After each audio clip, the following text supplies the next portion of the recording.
Okay, so now we're going to go through and work some examples. And these are basically old homework problems. So it'd be kind of similar to what you'll be doing on homeworks or having to work through on the exams. And for this first example, what we have is we've got a transformer that's a single phase device that's designed to connect up to a 12,470 volt circuit, 4-wire circuit. So sometimes people get confused about this terminology. Basically what this means is it's designed to connect up to a grounded Y circuit, which is a 4-wire circuit, 12,470 volts line, but 7,200 volts line to ground. All right, so it's maybe kind of redundant to have those two pieces of information. That's normally how they do it. And then the voltage supply is dual. It could be 120 or 240.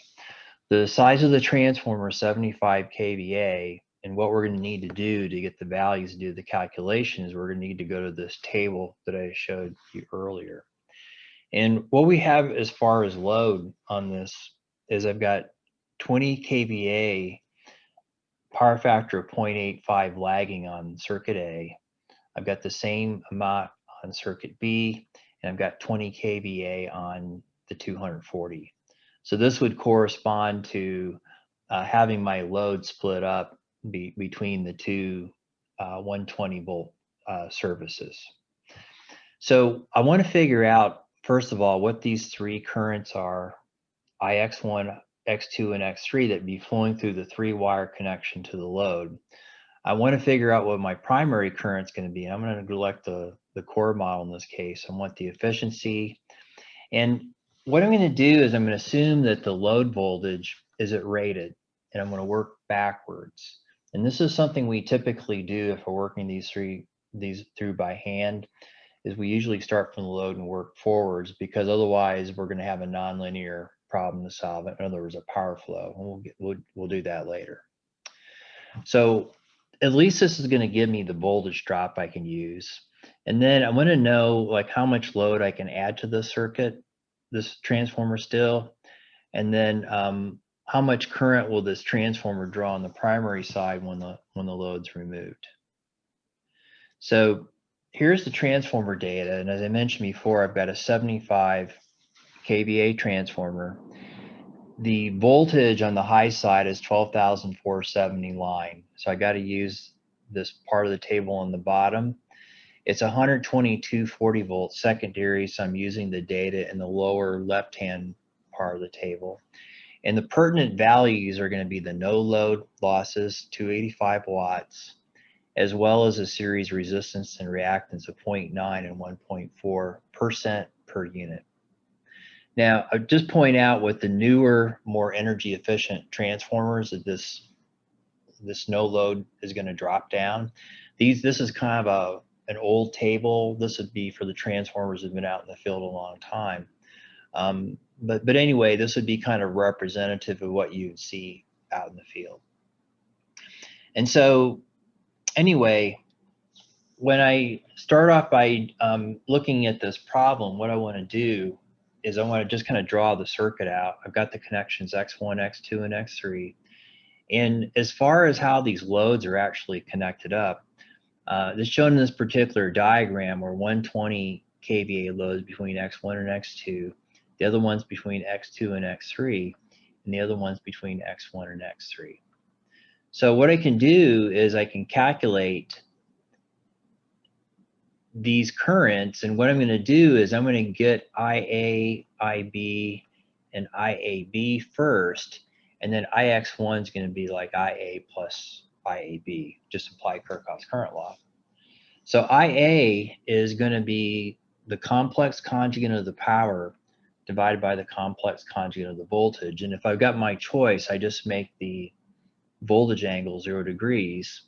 And so this is going to give me 20,000 volt amperes at an angle of minus the arc cosine of 0.85 divided by 120. So I get a current that flows into this individual load of 167 amps. So it's a pretty big load in this particular case. This is probably not one single household in this case. It's probably something larger. IB is going to be the same. I've also got 120 volts across this load right here. So I'm going to get the same amount of current, and that's going to be IB. And then I can calculate IAB, the complex conjugate of this load, divided by the voltage, where this voltage is now 240. So this is going to give me half the current, but it's at twice the voltage, right? And so IX1 is IA plus IAB. This is going to give me 250 at angle minus 31.8. IX3 is going to be IB minus IAB. This turns out to be equal to minus 250 at an angle minus 31.8 degrees. And IX2 is going to be IB minus IA, all right? So that's going to be the current that's flowing right here. It's just basically going to be the difference between IA and IB. And what's interesting about this is that if I have a balanced load condition where these two single phase loads are the same power factor as well, that I get an ideal cancellation, right? I get an ideal cancellation. Yes. So if that's the case, as far as representing this net load, it's almost like this total load, you know, as far as doing the calculations, looks like I have all my load connected between X1 and X3, where this net load in this case is going to be 60 kVA. So for analyzing this circuit, if I have a balanced load, the same load on circuit 1 as I do on circuit 2 or circuit A and circuit B, I can go ahead and just simply net out the load. I can just simply add all the loads up together and analyze this as if it were a 240 volt circuit, right? And that's what simplifies our analysis in this case.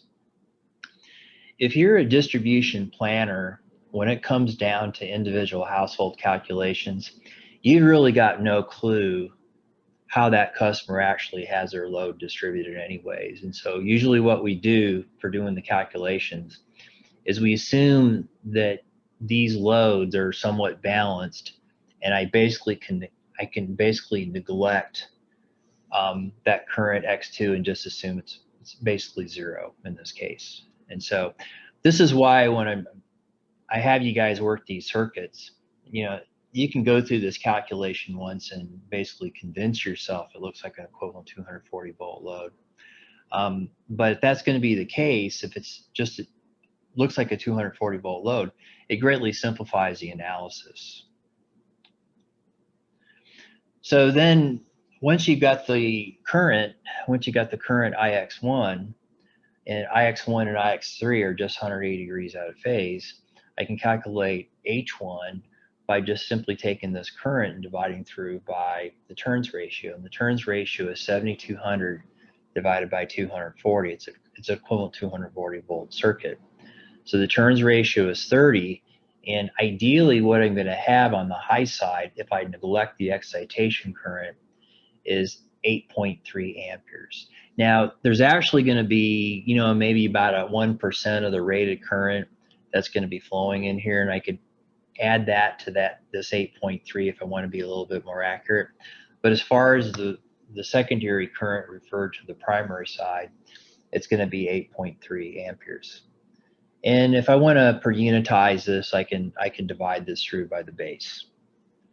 So the next thing we're going to want to do in this case is we're going to do some other calculations like efficiency when you want to calculate the voltage drop.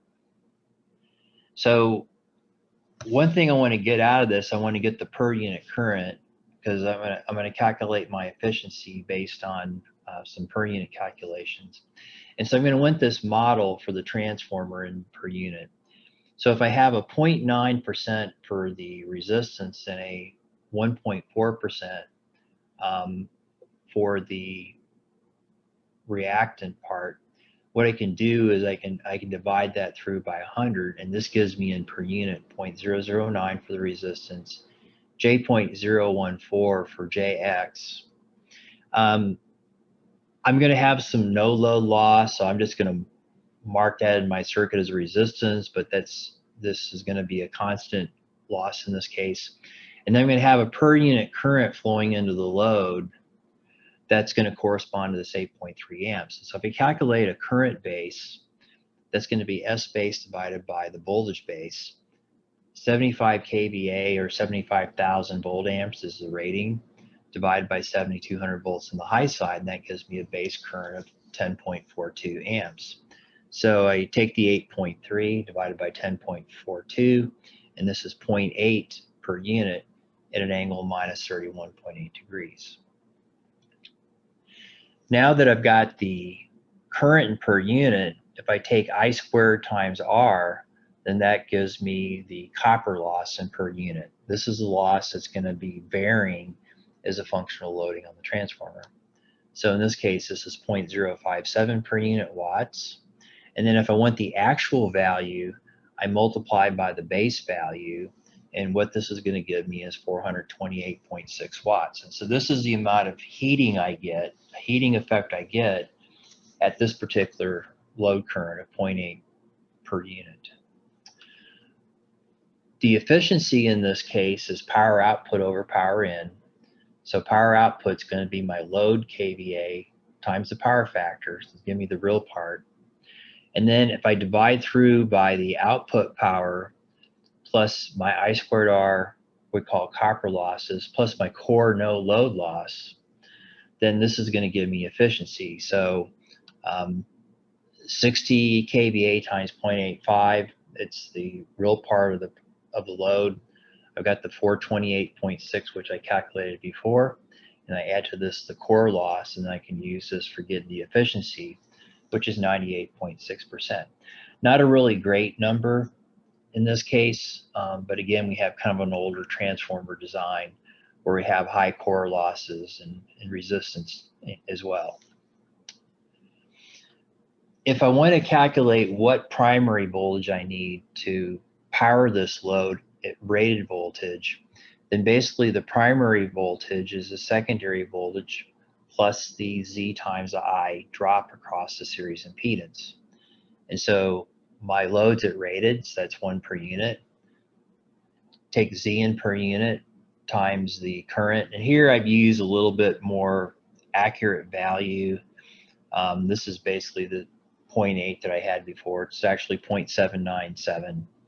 And what I see on the high side is I get 1.012 per unit at an angle of 0.32 degrees. I don't get much angular drop, but what this is telling me is I've got to have a slightly higher voltage, 1.2% above rated, in order to get rated voltage at the load if I have this particular loading condition. So you always have to keep the primary side voltage a little higher than what you want to have on the load side. And if you want to convert this into actual value, you can multiply this by 7,286 volts. As far as what more load I can put on this transformer, well, I mean, a simplistic way would be to look at the difference between your load and what the rating is, right? So we got 15 kVA headroom in this case, so it's not too complicated. And then as far as what your excitation current is, if you're under a no load situation, you still have excitation current. So if that's 1.3% of your rated, that's going to be in per unit 0.013. If you multiply this by the base, then what you're going to have is you're going to have an actual current of 0.1355 amps. All right, so anyway, the whole point of this problem was just for you guys to see that if I have a balanced situation, I could just simply add up all the loads and treat this as an equivalent 240 volt secondary side. All right, so now if we look at another example, we can do kind of similar calculations where these are the load values in this case. And what we're going to do in this case is we're going to just double check to see if our efficiency and our regulation match up with what we have in the table. We're going to do this for a 100 kVA transformer. So we have to go to the table. We have to pull out the appropriate values. We also pull out the total loss number and the percent voltage regulation number. And the transformer actually looks like this with 30, 30, 40 out of the three loads. This is balanced again. And so what we can do is we can analyze this as if it were a 240 volt transformer with a load of 30 plus 30 plus 40 equal to 100, right? So anyway, I've got 100 kVA, power factor of 0.8, so the angle's the complex conjugate. It's going to have minus arc cosine of 0.8. Divide through by the equivalent voltage, in this case of 240, and this gives me the current level. The turns ratio is 7,200 divided by 240, so that's a factor of 30. And so if I take the 416.7 divided by the turns ratio, I reflect this to the high side, where I get 13.9 at an angle of minus 36.9 degrees. For my per unit calculations, I need a base that corresponds to the rating. I'll choose voltage bases that correspond to the rating of the transformer as well. Keep in mind this is single phase, so if I have 12,470 line, that for a 4-wire circuit, this will be connected up on the primary side, line to ground. So I have to use the 7,200. I have to take the line value and divide by square root of 3. And what I'm going to have for the base current is 416.7. And you can see that in per unit, this is just going to be 1 per unit. I have a load that corresponds to the rating of the transformer. So copper loss is I squared R. I could get my core value in per unit, and then I'm going to have my output. I'm going to do this in per unit as well. So when I do my efficiency calculation, instead of doing this in terms of actual watts, I could also do this in per unit. And I'm going to get an efficiency of 98.45%. And the total loss, the 0.0036 plus the 0.009, when I convert that back to watts, that gives me 1,255 watts.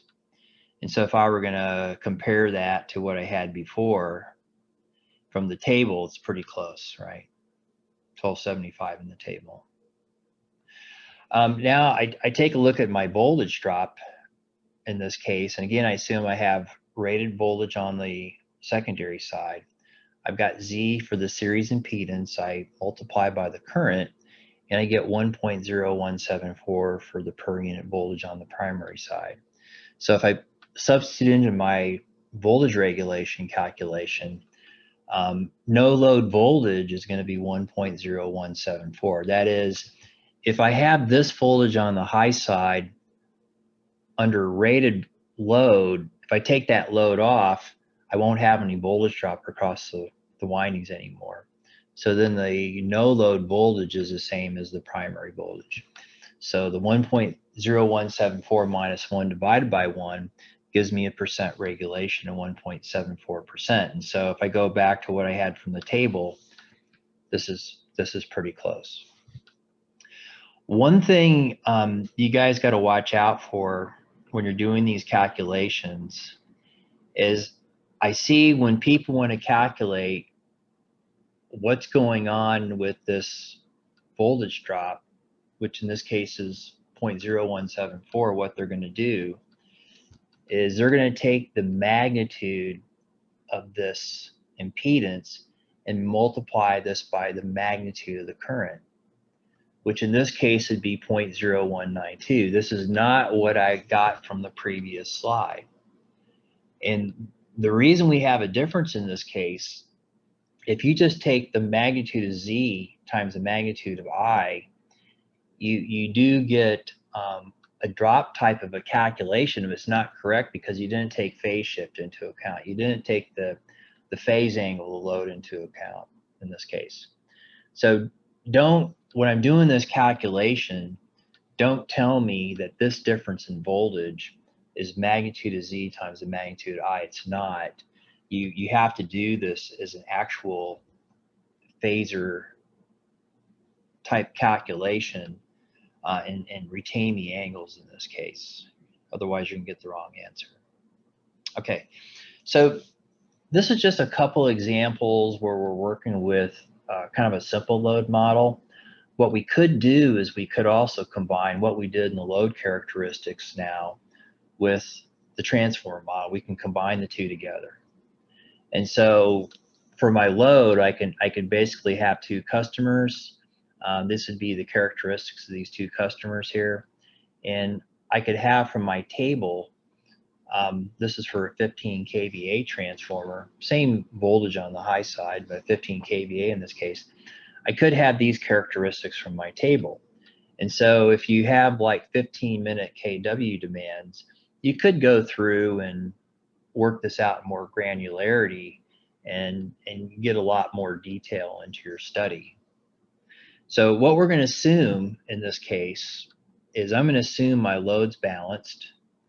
So I'm going to assume I have the same amount of load between the two 120 volt circuits. And if this is the case, I'm going to analyze this as if it were a 240 volt secondary. And I'm going to go ahead and assume that the power factor is 0.9 lagging. So let's go through for this 15 kVA transformer case. We'll get the load factor, utilization factor, diversity factor. And then what we're going to add in here is we're going to calculate the voltage drop from the high side to the low side at peak load.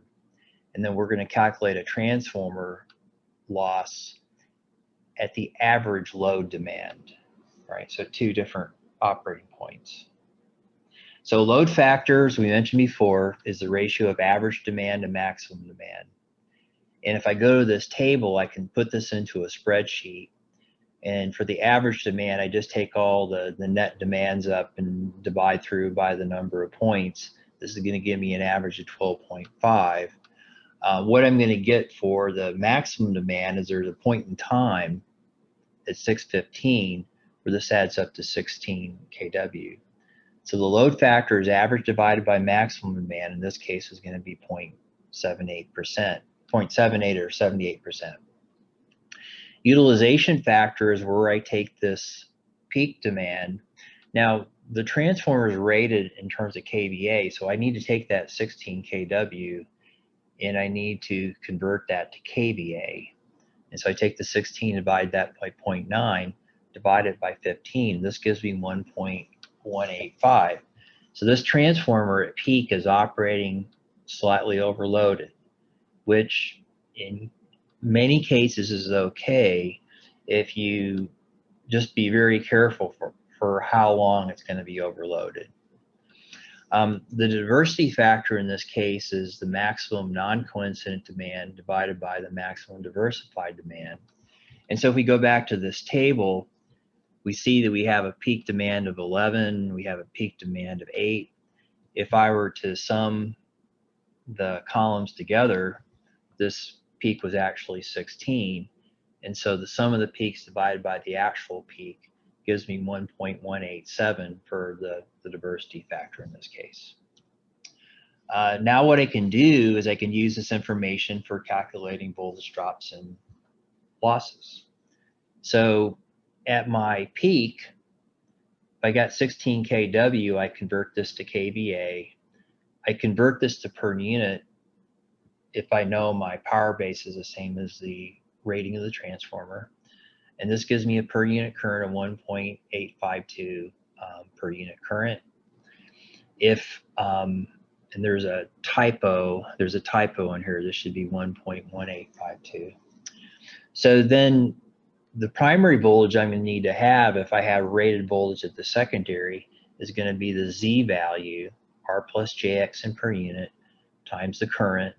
And this is going to give me 1.02. And typically what I would kind of like you guys to do is maybe, have maybe like 4 places there. So when you take this difference in the voltages, you at least get like a couple significant figures there. So I've got a 2.1% voltage drop across this transformer. Later on, you see when we start doing distribution analysis, this is going to be important, because if I have a feeder and I've got a feeder supplying to a load, there's going to be a certain amount of voltage drop across the primary circuit, and there's going to be a certain amount of voltage drop on the transformer and the secondary. And so it's sort of like I want to make sure that this doesn't get too high, because that means I got to kind of watch more carefully what's going on my primary side. So normally, and I'll talk about this when we get into voltage regulation calculations, there's going to be kind of a budget or a target we're going to want to have, and I'll talk later on about what this target should be. But right now it's 2.1% drop. So then if I want to calculate losses, I can calculate the current in per unit, take the power at the average. This is at the average condition. Need to be kind of careful here. This is actually an operating point corresponding to average current. And so I got 12.5 kilowatts at this point, divided by 0.9 to give me kVA. And if I normalize this and get this into per unit, then I'm going to have 0.926 per unit. So for my losses, my net losses, I got the core loss, which you assume constant. We typically don't get too nitpicky about small voltage changes. We typically assume this is constant. And then I'm going to have I squared times R. If I want this in watts, I got to multiply by the base. And if I want to get this into kilowatts, I divide by 1,000. And we're going to have power loss of 0.251 kilowatts. Now, one thing I want to make you guys aware of is that this corresponds to an average current calculation. But for this whole time period right here, this is not the average loss. It's just the loss at that average load point. And the reason that doesn't correspond anymore is because power losses are a function of current squared, right? So if I were to build a table, and I've got my different time points in here, and as I go through the different time points, this load right here is going to change. If I calculate the current at each of these points, here's my current at peak, and here's my average current that I just did this calculation for. Well, if I were to look at my losses at each of these different operating points, and if I average them up, what I'm going to see in this case is this is going to average out to 0.257. So in other words, that's not going to correspond to that previous calculation I just did. I basically have to do this calculation using a load curve, using the load curve values in order to get this average. Once I had this average loss value, then if I just simply multiply by time, what this is going to do, this is going to give me the energy. So why this is important is later on when we do a lot of our power flow calculations, we're going to do this under a peak condition. And we're going to have some losses corresponding to that peak, but we're maybe only at that peak for like an hour or so during a day, right? But what's that going to say in terms of the losses we're going to see for the whole day, and in terms of energy, right? We can't take that peak loss number and multiply by 24 hours because we're not at that heavy loading condition all the time. And so if you want to kind of figure out, well, how much energy you're burning up, what you need is kind of a convenient way of getting the average losses, given that you've done this calculation at the peak. And the factor that we have for that is what's referred to as a loss factor. And so the loss factor is the relationship between average power loss to the peak loss, which we normally do the calculation for. And if we don't want to have to go through all this work of getting that average value from scratch, there's actually some empirical relationships that allow us to approximate this as a function of the load factor. And you go to some old textbooks and you'll see that this loss factor can be approximated by 0.3 times load factor plus 0.7 times this load factor squared. And so if you had a typical type of a load shape, you know, what you could do is you can calibrate this. And so if you had done this calculation for the peak, if you applied that loss factor, then you could actually figure out what that would be on the average and use that to give you an indication about how much energy you're burning up the whole day. So anyway, in this case, the loss factor in this case turned out to be 0.718. And if I use this empirical relation, I get 0.662, so it's off a little bit. But again, we're just using a tiny snippet of the day. If I use the typical daily profile, it probably get a little bit closer. And then a lot of utilities will actually calibrate this, and then they'll use this for various economic calculations. And so again, for this E, what I did is I calculated an average current, but this loss right here is not an average loss. It's just the loss corresponding to the average current. And it's not going to be the same because loss is related to current squared. Anyway, one last example here. I know this is getting a little bit long, but there's a lot of calculations we could do. One thing we could be doing too is we can be doing transformer sizing. And if you're a utility and you're trying to figure out, well, what sort of transformer to put out in the field, you usually don't go through a lot of detailed calculations because you can always go out there and replace the transformer. But a lot of times what you're going to do is you're going to figure out what transformer size you need based on household average square feet, based on the size of the house. Because if you know whether that customer's gas heat or electric heat, you get a basic idea about what's going to be the peak demand, which is mostly based on heating load, and could be based sometimes on cooling load as well. But anyway, what you can actually do is if you have the household size, and you know, like if they're gas heat versus electric heat, what you can do is you can come up with a table, and what this is going to do is it's going to give you peak kW demand as a function of household size and the heating type. So what this says is that if I've got a 1,200 square foot house, that if I've got electric service, I'm going to expect a peak of 13 in the summer, 15 in the winter. But if I've got gas, I'm going to expect a peak of 8 in the summer and 8 in the winter. And you see that for gas, they're about the same, but if they're electric, there's a difference because of the heating, the heat pump effect. You go to a larger size house, then this peak would be 21 in the summer versus 26 in the winter. And so they do different studies, and they go out and do surveys on their actual houses, and they come up with a table. And this is something that somebody who's not as technical can use to figure out what sort of transformer to drop out in the field. Now, this just shows the curve as a function of for one customer, right? So how do we change this if we have multiple customers? Well, what we do is we apply the diversity factor. And so let's assume we've got diversity factors as shown in this table.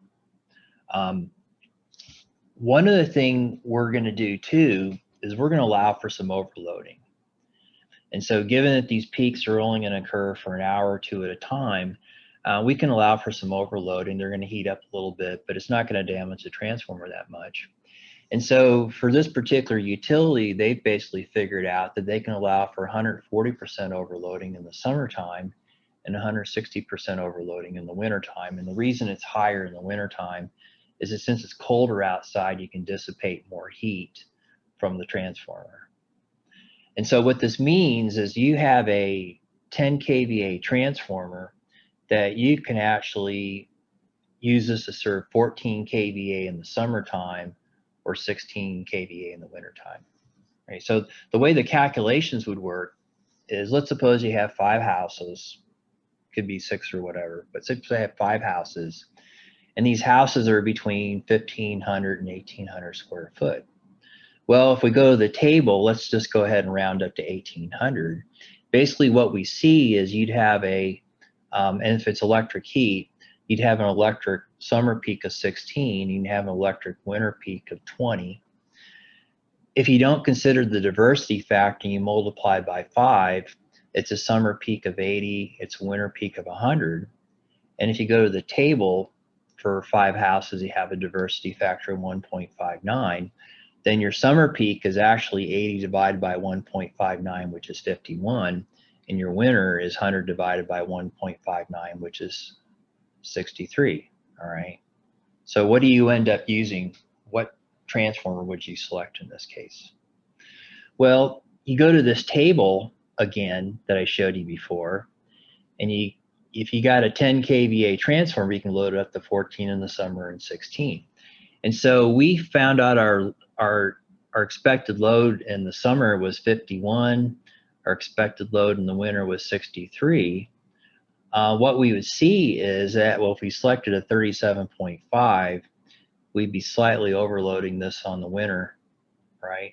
And so we go up to the next step, we go up to a 50, and that's what we would actually put out in the field in this case. So this kind of just shows you what kind of thought process the utility goes through for actually sizing these. And, you know, if the load's a little higher than they expected, they can just go out there and put a larger size transformer in later on. All right, so let me, to finish this up, let me go and show you an example windmill circuit based on example number 1. So recall example number 1 was way back here where I did this calculation on the 75 kVA transformer, and we're looking at having this load of 60 kVA, right? And I just want to kind of show you that you can actually get some of these same types of numbers in here if we're doing this stuff in MillSoft using like a power flow program. So note in this case right here, what we're seeing is we're seeing a voltage change in this case of about 1.2 per unit. So let me go ahead and change the share on here.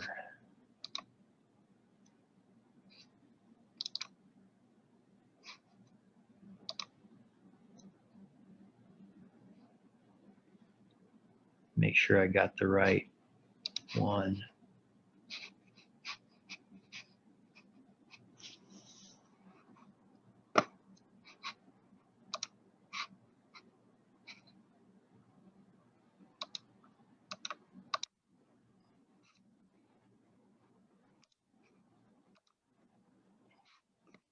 Okay.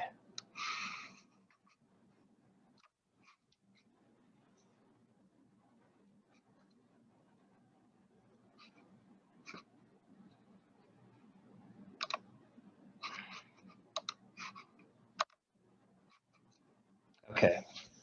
So anyway, what I've got is I've got this circuit. This is very similar to what I covered in the online class last time. And you got the source, you got the transformer, and you've got the load model. And so again, for this source right here, what I have is I've got a 12.47 kV circuit. This is line to line. And what I'm going to do in this case, in order to get things to match, is I'm going to just set this to the answer that I got. Because if this works out, then I should be getting rated voltage at the load. So I'm just going to set this to what I got for the answer for the primary side. The other thing I could take a look at would be the transformer. And what I'm doing for this transformer is I'm putting in the values for the 75 kVA transformer, and I'm going to have to add this to an equipment database, and we'll talk about later on how to add something to an equipment database. But basically what I've got in here is I've got a 75 kVA device. It's going to have a 1.7% impedance, and if I take the ratio of X to R, that's going to be 1.556. MillSoft doesn't let you put in R and X directly. And so what you have to do is you have to take the X to R ratio and use this number instead. And the no load losses are 285 watts or 0.285 watts. So anyway, I'm going to put this in here. And then if I didn't have this transformer in here to begin with, if I collect the new button, what I could do is I can put in a new piece of equipment, and I can make my own transformer value, right? So you could either change an existing one, or you could add a new one in here. And then you put your load information in. And for my load information, go to my calculated load. You can enter this in different ways. Note you don't have a way of putting in 60 kVA at power factor 85%. So what you have to do is you have to basically enter this in terms of the real part and the imaginary part. And so this corresponds to 60 at 85% power factor, where we had 51 for the real part and 31.6 for the imaginary part. And once you've got this in here, then what you could do is you can run the voltage drop analysis. So this worked out okay. And then I could take a look at the report.